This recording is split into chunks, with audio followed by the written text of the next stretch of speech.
Happy holidays to all that celebrate. While we're all bundled up with family this holiday season, I thought, what better way to celebrate than ranking and reviewing every single 2010s Cartoon Network Christmas episode? And while your answer to that may be almost anything, we're still gonna do it. Before we dive into that though, I feel like I need to define the 3 qualifications that an episode needs in order to fill in this list. Number 1's pretty self-explanatory, but it needs to have aired in the 2010s. Number 2, it has to be produced by Cartoon Network Studios. While I'd love to talk about every DC and Warner Brothers show that aired Christmas episodes on Cartoon Network, I want this video to come out at some point, making this a somewhat necessary concession. There is one exception to this rule, which is Gumball, as it's technically not produced by Cartoon Network, but it just feels too wrong to leave out of a video like this. And finally, number 3, it needs to be a bona fide holidays episode, not just an episode taking place in the snow. And in order for a non-explicitly Christmas episode to be on this list, it needs to both take place in the winter and have very Christmassy vibes and themes. Anyway, after cutting down the episode list to only ones that fit these 3 qualifications, I still have 18 episodes to cover, so I apologize if it seems like I'm going through these quickly, especially at the beginning. So grab some candy canes and eggnog and join me as I attempt to relive the 2010s through progressively better Christmas outings. Merry Christmas!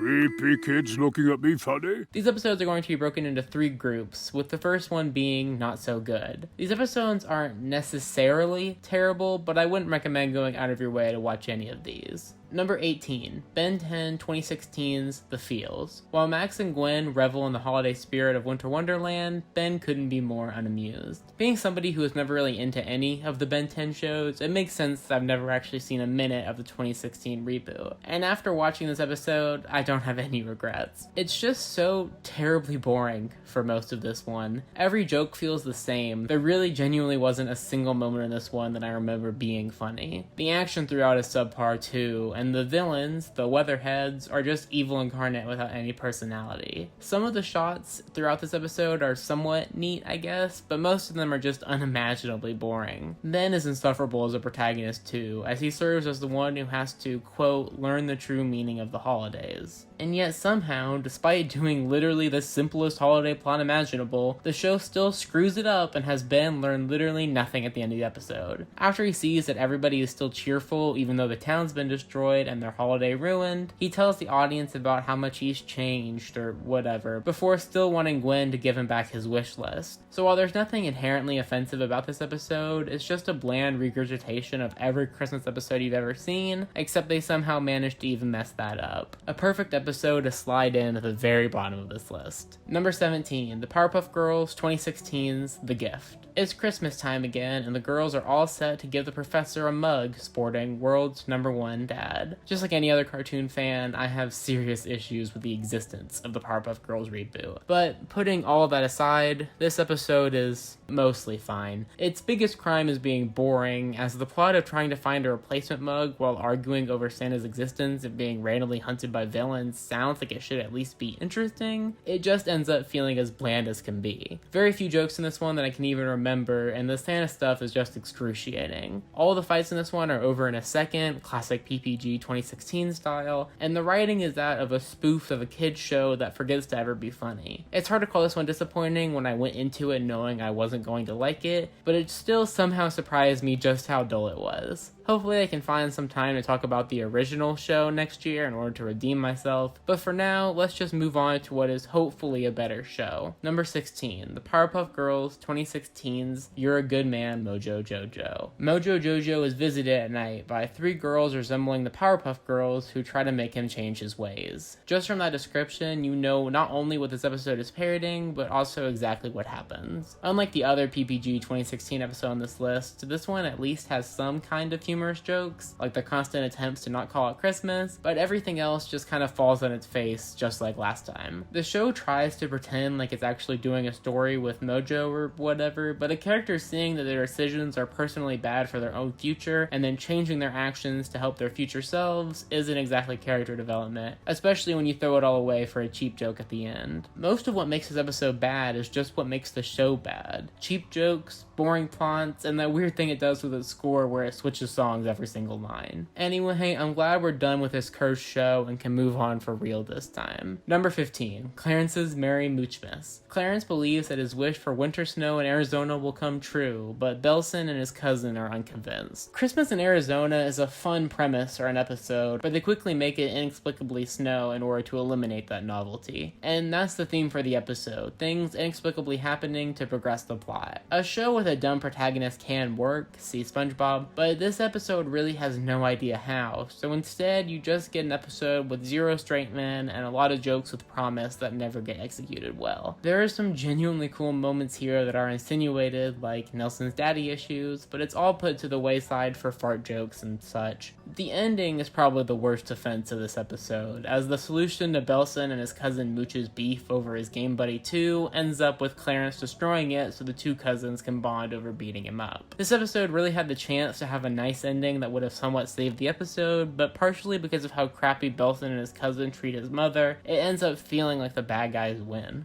Number 14, Uncle Grandpa's Christmas Special. Part 1, Santa and Uncle Grandpa must work through their personal differences in order to save Christmas. Part 2, Uncle Grandpa sees what his friend's life would look like without him. Part 1 of this Christmas Special is clearly the better part, and despite my general dislike for the kind of comedy that Uncle Grandpa goes for, I still actually kind of enjoyed it. Besides just the general goofy reveal that Santa is Uncle Grandpa's brother, there are a good chunk of jokes in here, like the Veterans Day Velociraptor that I genuinely like, and the ending calling back to the hip-hop routine is actually fairly clever. Obviously, there are still some jokes here that just aren't my style, like all the pain and gross out ones, but part 1 is still surprisingly watchable. I cannot say the same nice thing about part 2 ever. It's a Wonderful Life spoof, complete with a suicide joke and everything. After a snooze of an opening sequence, we get to the whole life without Uncle Grandpa thing, which is the exact same sequence 4 times. Uncle Grandpa shows up somewhere, starts to enjoy himself, realizes that his friend now works a bad job or something, and then moves on. Uncle Grandpa is especially hard to watch in this one, and the ending feels like it can't decide if it wants to be a gag or not. Overall, this Christmas special has one half that's surprisingly watchable, and another half that's Uncle Grandpa at its Uncle Grandpa-iest, making for an overall, unfortunately disappointing experience. Number 13, The Amazing World of Gumball's Christmas. The Wattersons run over Santa Claus and must save Christmas. Throughout this list, there's going to be an undeniable trend of it somewhat just resembling a favorite shows list from 2010's Cartoon Network. Obviously, shows I like more produce episodes I like more, so there's not much I can do about this. However, there are some exceptions to this rule, with the biggest probably being Gumballs, a show I generally like, having this jumbled Christmas mess. This episode has a lot of the things you'd expect from a great Gumball Christmas episode. The opening scene and premise are both hilarious, it has a really off-the-wall and creative song about canceling Christmas, the mixed animation nature of the show creates a really unique looking final act, and the Nicole arc has a nice emotional finish for the episode that really ties it all together. But a good chunk of it still feels underwhelming. The plot with Richard is useless for this episode, being him just meandering around being dumb or whatever, and despite this, it still ends up being the main centerpiece of the final bit of action. This episode's whole structure just feels off, with no real central plot ever forming. Despite only being 11 minutes, it feels like the episode goes everywhere and can't really dedicate enough time to anything. This episode being 22 minutes would have helped it significantly, but with its regular length, it's simply too ambitious to ever work. It's not a bad episode per se, but for being the only Christmas special the show ever did, it's a bit disappointing they couldn't pull off anything grander. No!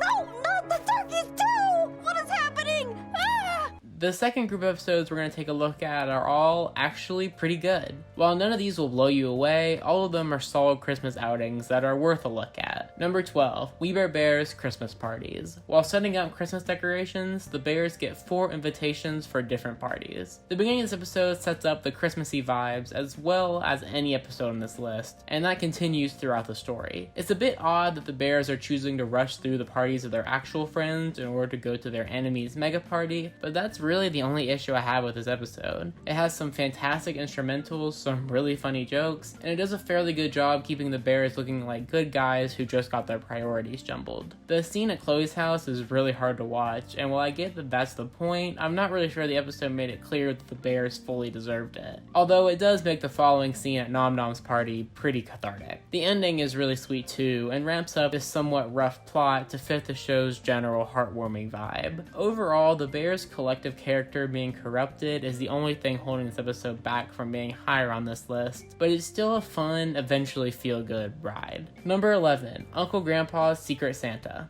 Uncle Grandpa and the crew all have the same popular and hard to find gift in mind for their Secret Santa. This episode is actually just pretty fun through and through. There's really a lot to like about it. It's a pretty weird plot for an Uncle Grandpa episode, but they make it work pretty well. The Looney Tunes-esque chase through the mall that makes up the first half is a solid watch filled with some surprisingly clever gags, and the 7 main characters are a much more complimentary cast than I remember them being. The Keith David Mall Santa is so perfectly out of nowhere for this episode, and the ending reveal with Pizza Steve having written his name on every slip of paper is surprisingly well hidden but still alluded to. The ending with Uncle Grandpa having already ordered 6 hover gators is a bit out of nowhere, even for Uncle Grandpa, and the fact that they try to make it a Christmas episode thematically at the end feels a bit too weird for the bit, but hey, I'm still pretty impressed. I really expected both Uncle Grandpa episodes to sit at the bottom of the list, and while the other one was predictably rough, I was more than happily surprised with how solid this episode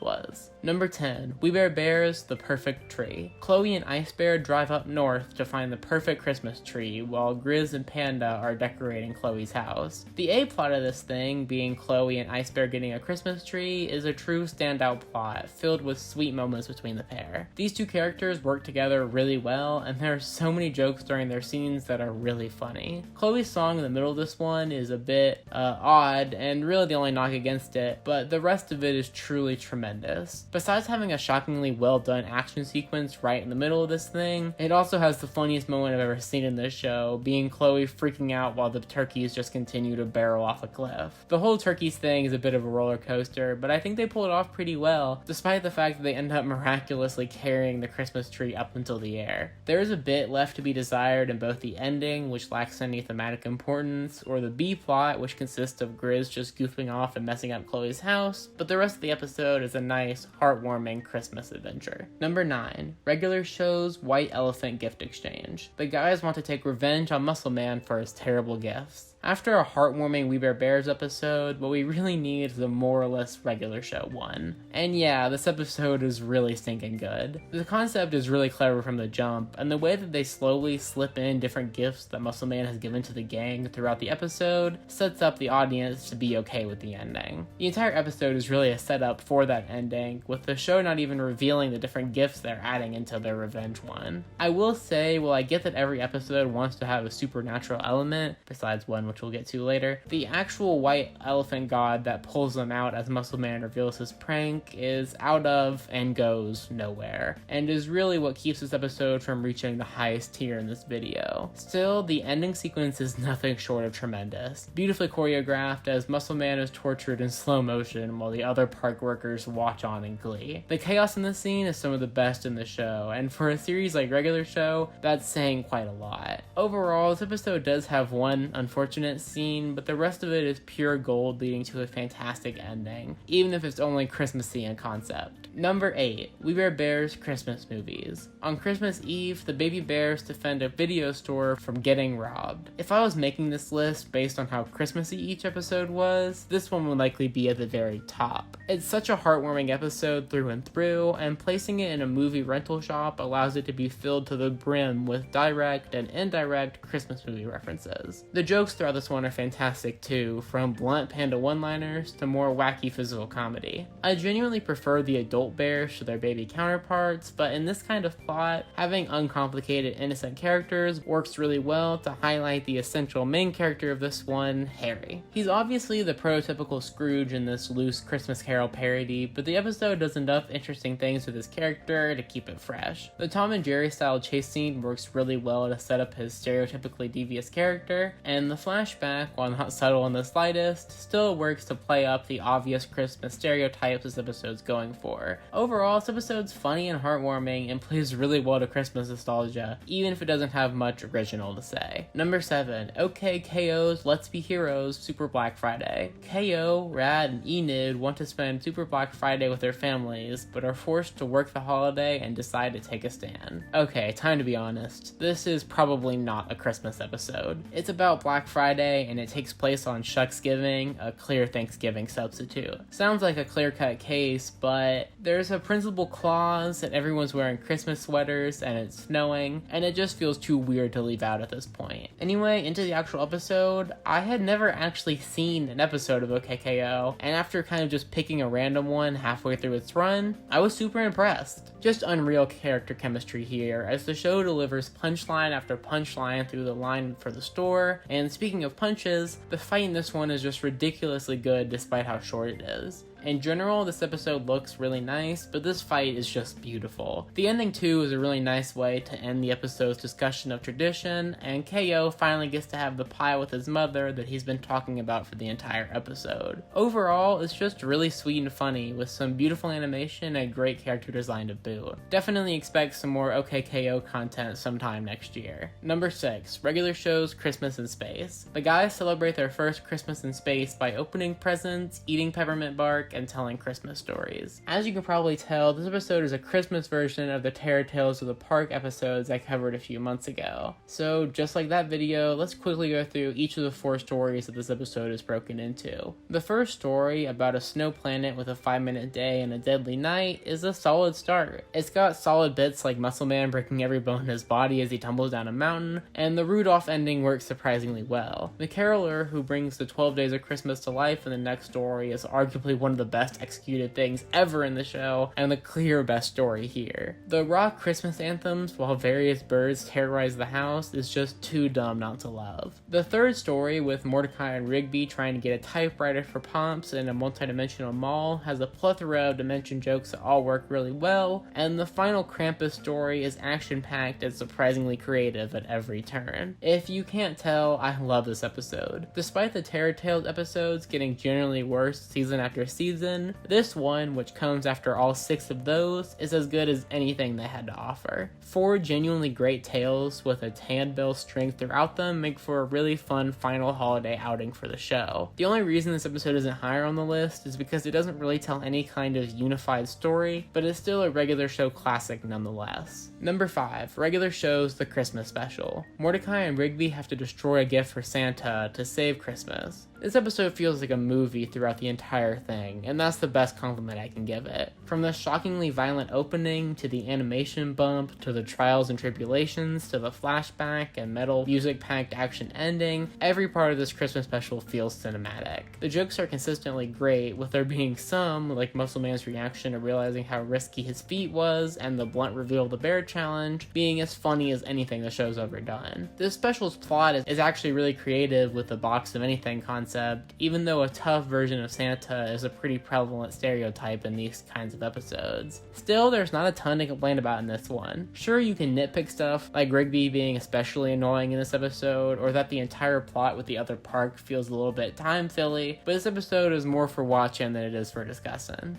Through some hilarious gags and very regular show quote-unquote epic scenes throughout, this feels like the ultimate Christmas special the show could have ever made. But perhaps not necessarily the best. Why are you still a baby? Is it really fun or something? Alright, I get it. This rules.